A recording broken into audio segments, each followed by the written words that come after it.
And I think, again, that's something that people put on interracial relationships. I mean, hell, some of the problems we had with family, we had none of these problems until people saw that we were going to be intertwined forever because Maddie was born.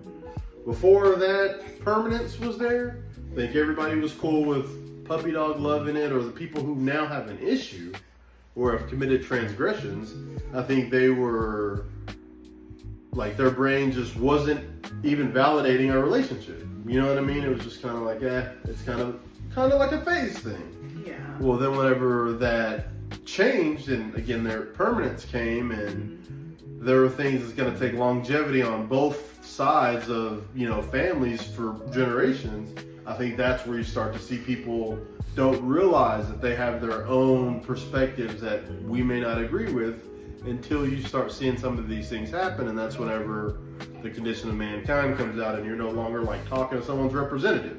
You get the real them. And that's where, like, these are things I think you also have to try to be ready for in an interracial relationship, because you have to try to separate that from the person, because, I mean, it's not fair to make the person that you're trying to date and possibly marry pay for stuff like that. You know what I mean? Yeah. So it becomes very difficult, and that's why, like, I wouldn't necessarily tell someone, hey, seek this or seek that, I think interracial relationships